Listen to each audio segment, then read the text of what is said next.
This is problem 1247. It's on page 761. The roller coaster track shown is contained in a vertical plane. The portion of track between A and B is straight and horizontal, while the portions to the left of A and to the right of A have radii of curvature as indicated. So one is 30 meters, the other one's 45. A car is traveling at a speed of 72 kilometers per hour when the brakes are suddenly applied, causing the wheels of the car to slide on the track with a kinetic coefficient of friction of 20%. Determine the initial deceleration of the car if the brakes are applied as the car A has almost reached A, B is traveling between A and B, and C has just passed B. Let me sketch it for you in case you don't have the text.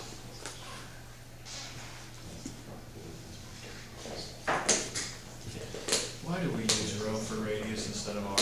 I have no idea why they use rho for radius. I think it's to confuse students. Does that sound reasonable to you? Like seriously, why?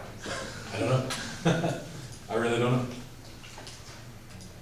When you're taking thermal, you always use density. Yeah. It's really confusing too when you've got the same teacher for all these classes. Isn't it? Yeah. Same symbol, different meaning. Okay, so we know the velocity, and what is this velocity? Well, they tell us it's a speed, right? What's the difference between speed and velocity? Well, velocity is a vector, it has direction. Speed just has magnitude. So to write that the velocity is 72 kilometers per hour is not really, not really correct because I didn't give you a direction, but you know what I mean by it. So let's convert this into meters per second. Of course, that means an hour per 3,600 seconds and 1,000 meters per kilometer. So help me out if you would, please. Grab your calculators and let me know what this is. How much is it, 20? 20 meters. Thank you, that makes sense. I'm stuck in thinking we're going from miles per hour to feet per second, so I wasn't thinking about the fact I could actually calculate it. Okay, and then the friction coefficient on the track, wherever it may be, is 20%. So we're supposed to find the deceleration if the brakes are applied, let's see, just a little bit less than A,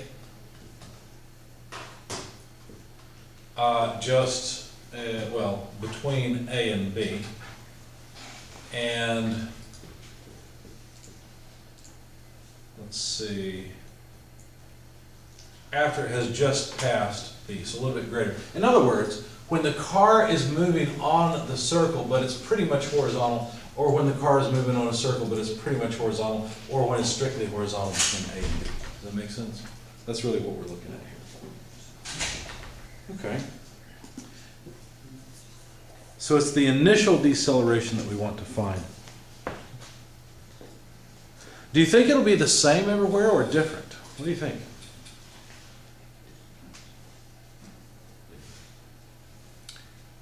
Well, let's find out. Let me draw the car in each of the locations so we can keep ourselves straight. So we'll work on part one first. There's the location of the car.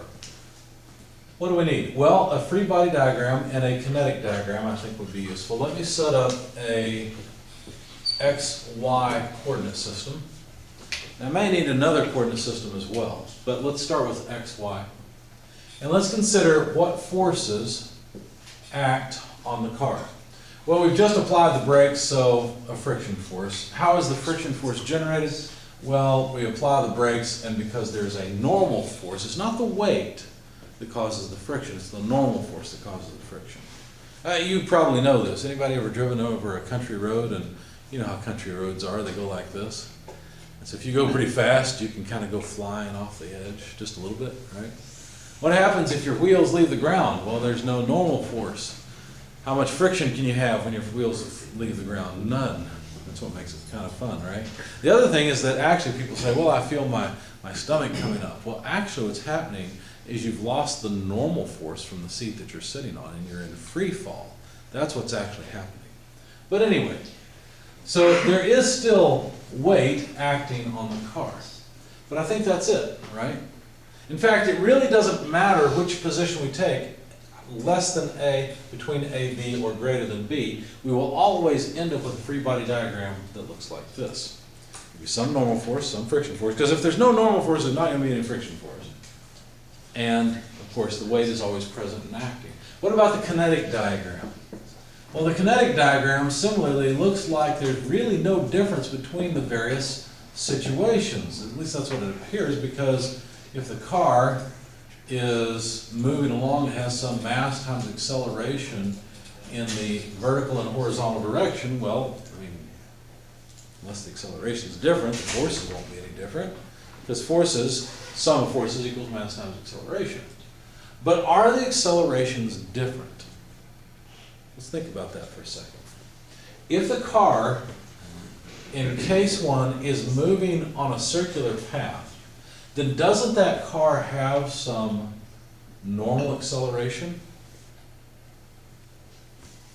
Of course, we also hope that it has some tangential acceleration. That's the whole point of putting the brakes on, right? So could we set up our sum of forces or do something with this to figure out what's going on? Well, sure, the normal acceleration might be a little different in A than AB or at B. In fact, before A, the normal acceleration will be v squared over rho. Let me call it rho A just to differentiate between the 30 meter and the 45 meter radius of curvature. Okay? So we could calculate the normal acceleration for this case 1. It would be what? 20 meters per second squared divided by the radius of curvature of 30 meters. So if you would, just tell me what that number is. It's 400 over 30. So 40 over 3, 13, what's that? 13.3 repeating. Okay, so 13.3 repeating, and that would be meters per second squared. So there's our normal acceleration. And oh, by the way, notice the normal tangential coordinate system lines up perfectly with the xy coordinate system in this case, doesn't it?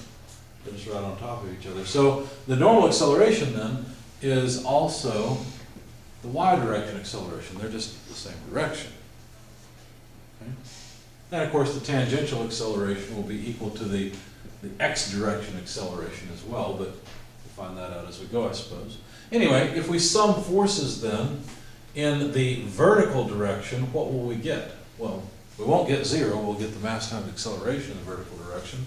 Well, what forces act? Well, there's weight acting downward, normal force acting upward, and that's equal to the mass times acceleration in the y direction, but that's also equal to the mass times the normal acceleration, or v squared over rho a, which of course we already know the magnitude of that acceleration, but just writing it all out. So what's the question? Well, the question is about the deceleration. Why would I care about this direction? I don't know. Let's pause on it, since it doesn't really tell us anything interesting apparently, and let's sum forces in the horizontal direction. In that case, we simply get negative f equals m acceleration in the x direction, or if you like, acceleration in the tangential direction, the deceleration. Well, there's what we're looking for. They asked for the deceleration. There it is. Call it AX, call it AT, it doesn't really matter. So if I just knew the magnitude of the friction force, I'd be okay, but I don't see any place to get it. Any ideas? What do you know about friction and normal force? They're related to each other, aren't they? In fact, the frictional force is less than or equal to mu n. Remember that? Remember why we had that less than sign? It's because the friction force can be less than that amount, right? It can be up to that much. In fact, if we all of a sudden apply the brakes, and it sounds like the brakes lock up, I'm not sure it's sliding, there's kinetic friction. Yeah, the wheels of the car slide on the track. This must be some kind of emergency situation. Then the friction force would be equal to mu, and it would be at its maximum. In fact, since they are sliding, it would be the kinetic coefficient of friction. So now we see that this normal force is important to get, because then we can multiply it by the friction coefficient, calculate the friction force, and from that get the deceleration, which is what we're asked to do. So now we've got a path forward. So basically, let me erase this for the time being. Let me just put it over here. Negative mu K in. Okay, we won't bother getting the friction force because we really don't care about it. And let's work with the sum of force in y direction equation to find out what the normal force would be. Well, the normal force would be equal to the weight plus the mass times normal acceleration. So that's equal to mass times g plus normal acceleration, right? All I did was I broke up the weight into mg, put the two mass, or factored out the mass and put the two accelerations together. So this is, let's see, did they tell us the mass of the cart? I don't think they did. No, it doesn't. They didn't. Well, let's leave it as it is then, and figure out how to get the tangential acceleration anyway. So if we take this equation, summing forces in the x direction, we'd have mass times tangential acceleration, which is what we want, equals negative mu k n, but we know n is, let's just do it this way, mg plus an. And lo and behold, the masses cancel. It doesn't matter what the mass is, does it? So the tangential acceleration will simply be negative mu k g plus normal acceleration.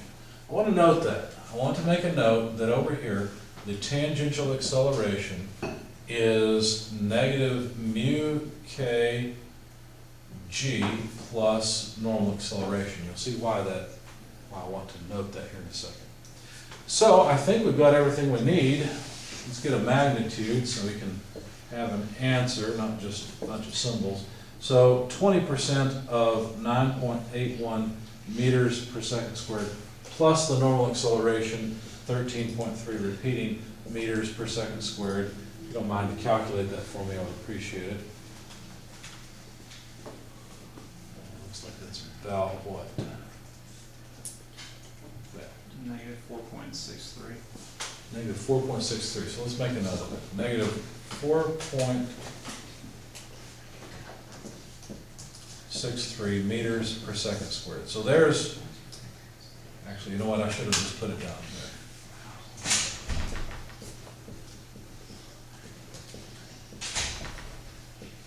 .63, you said? Yeah. Okay. There's our tangential acceleration. What about if the car is just on the straight section of track? Then what do you know about the weight and the normal force? They're the same. They're the same, because now we sum forces in the vertical direction, and the weight and normal force are equal to each other. And so there is no acceleration in the y direction. So if that's the case, then basically this term goes away. And therefore, it's the weight that gets multiplied by the friction coefficient. Basically, that's gone. Now we've got the tangential acceleration. You see what happened?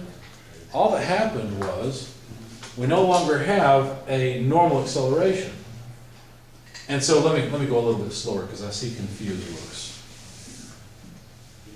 So the weight is equal to the normal force because we know we're not moving on a curve, so the acceleration is not normal acceleration, it's just zero. And so the friction force is equal to mu n, but that's just mu weight, or mu mg if you like. Summing forces in the x direction, we still get negative f equals m acceleration in the tangential or the x direction. Take your pick, it doesn't matter. Well, there wouldn't be a tangential direction now. It would just be an x direction because we're in the straight section of track. We're no longer here. And we apply the brakes. And so let's see, that means then that negative mu mg, which is negative f, is equal to max, cancel the mass, and we find that the acceleration in the horizontal direction is just negative mu g. It's down by the normal acceleration, you see that? So in this section, the acceleration in the x direction, I guess we can go with x here as well, it doesn't matter, is just negative mu g. We've lost the normal acceleration, so it's a lower acceleration. And we'll change that to x so it looks like it's the same thing everywhere, comparing apples to apples. So we need 20% of G, that's all we need. Right, so what is 20% of 9.81? 0.2 times that, 1.862? Oh, 1.9, you're right, 1.962, am I thinking right? Or just 1.96, yeah. Meters per second squared, and it's negative. That's a lot less acceleration, isn't it? Why is it that we get so much less deceleration in section AB than right before we reach A? Because the gravitational force is contributing to it. Well, the gravitational force contributes to both. Have you ever ridden a roller coaster? How many people have ridden a roller coaster? You know what happens. They go up to a tall jump, or not a jump, I hope it's not a jump, a tall height, right? And then they let you go down and you feel like, oh, all the acceleration. What you're really feeling actually is less than free fall, right? As you go down the steep incline, you're just roughly in free fall. In fact, it's a little less because it's actually at an angle. The part where you really experience significant acceleration is when you come down to the bottom and they're changing your direction. Now you've got some acceleration. Why? Because gravity is acting down on you, and the force from the curvature is acting up on you, and basically those two accelerations end up adding together, you see. And so you feel like you weigh a whole lot more than you really weigh, and your neck, or at least my head, tucks into my neck somewhat as we go around the corner, and there's a lot of force acting on you. But in the straight section of track, there's not as much downward force, if you will, or really upward force. There's not as much normal force. And so you simply can't decelerate in this section as you could in this section. There's just a whole lot more normal force, so a whole lot more friction is available. Partially because of gravity, your weight, partially because of the curvature of the track. How about beyond B? So let's go just beyond point B. We have the same story, except for one thing. Are the normal and y normal and y directions the same? What do you know about the normal tangential coordinate system, in particular the normal axis? Which way does it point?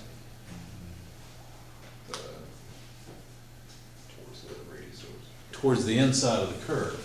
Now the normal direction is that way, whereas the y direction, or the j direction, let's write a j, not an I, the j direction is upward.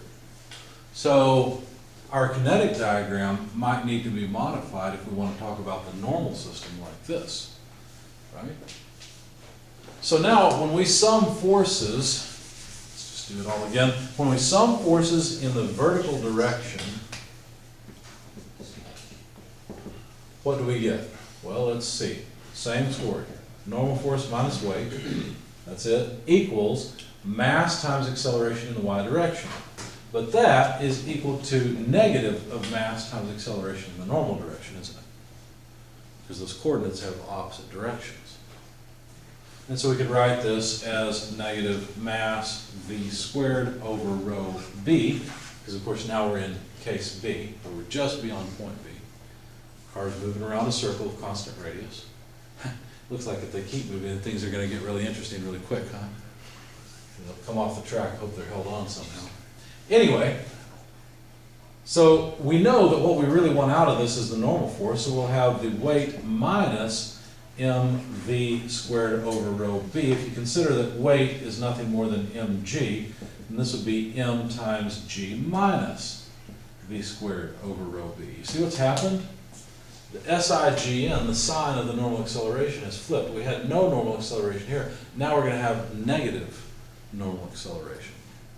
It's not adding to the weight and the availability for friction in the normal force, it's taking away from it. If we were to sum forces in the horizontal direction, we still get negative F equals m acceleration in the direction we want, which tangential or x, take your pick. I think I've pretty much switched to x. Probably should, since I've got sum forces in the x direction. And of course, we know that friction equals mu n in this case because the wheels are locked up. So this is equal to negative mu n, where of course the normal force, so let's see, mass times acceleration in x direction equals negative mu. The normal force is, let's see, here it is, mg G minus V squared over rho V. Okay. And of course, the mass cancels. This negative sign simply indicates that the acceleration is, going away from the direction of motion, which makes sense. And so now we should be able to calculate that acceleration. Let's see, where should we do it? I've kept case one here, I'm sorry, I should have drawn the other cases as we went along. Why don't we calculate the normal acceleration just to get a number out of it? The radius at B is, what, 45 meters, I think?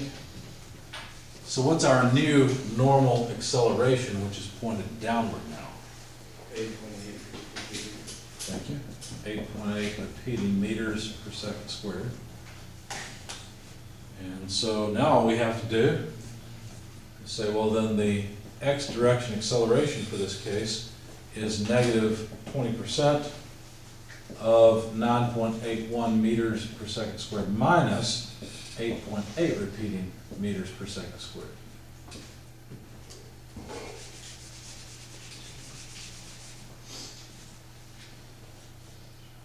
That's not near as much acceleration as what we've had so far, right? So, what's the number, please? What's the acceleration in the horizontal direction? Negative 0.18. See that? So yes, the braking deceleration does vary along the length of the track, simply because we have more normal force here, all of the weight here is the normal force, and less than the weight here. So more than weight, equal to weight, less than weight of normal force. And so that changes the amount of friction that's available, which changes the amount of braking force available, which changes the acceleration, or deceleration. Any questions about this problem? Notice that I used a Cartesian coordinate system along with a normal tangential coordinate system, just because thinking about the normal direction helped me calculate an acceleration, right?